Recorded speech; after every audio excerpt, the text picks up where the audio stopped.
مساء الخير، ازيكم؟ عاملين ايه؟ النهارده هنعمل سمبوسة، بس مش هعملها محشية ولا لحمة ولا خضار. هحشيها حاجة جديدة كده.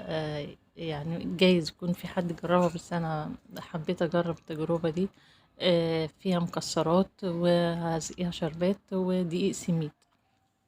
هنشوف الخطوات مع بعض وهقول لكم واحدة واحدة. ده زيت بس كده عشان ايه، ادهنها في الاخر.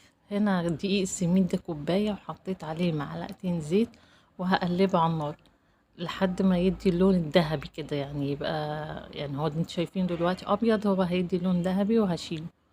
او كل شوية، بس انا مش هشيل ايدي من عليه، لازم اقلبه على طول، لان لو سيبته هيتحرق.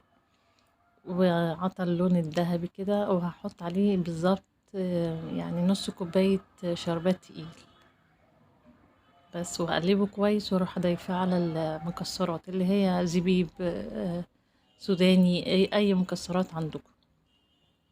اهو هحط بردك معلقتين شربات، وهقلب المكسرات دي كويس. هاجي بقى خطوة الحشو. بصوا بقى، انا هحشيها كده اهو. لو عايزين تبدلوا بدقيق سميد بكنافة محمرة ممكن، او جوز هند. يعني مش الدقيق السميد مش خطوة أساسية. بوريكم دلوقتي أنا بحشيها ازاي. طبقتها تطبيقة زي الظرف كده، وحبيت أحط مكسرات تاني. اهو هعمل واحدة كمان معاكم عشان تعرفوها. بس دي هتبقى ملفوفة. شايفين؟ ألفها كده زي كده صوابع الجلاش.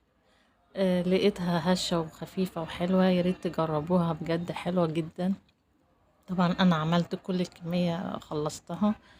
سمبوسة محشية كده مكسرات، هدخلها الفرن تتحمر.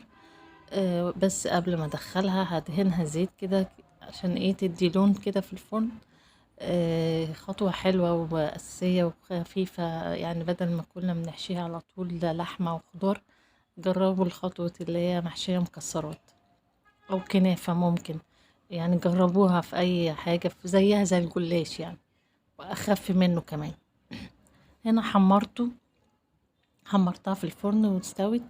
اول ما تدي اللون الذهبي دوا ازقيها كده شربات تقيل اهو.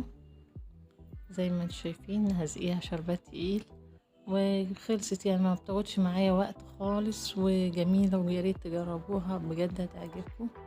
شايفين لونها؟ بعد ما تسيبوها شوية تهدى كده تشرب الشربات، هتلاقوها كويسة وشرباه، وبقت مقرمشة كده وحلوة. ياريت كده تجربوها، ولايك وشير للفيديو، واللي مشتركش في القناة ياريت يشترك. شكرا، باي باي.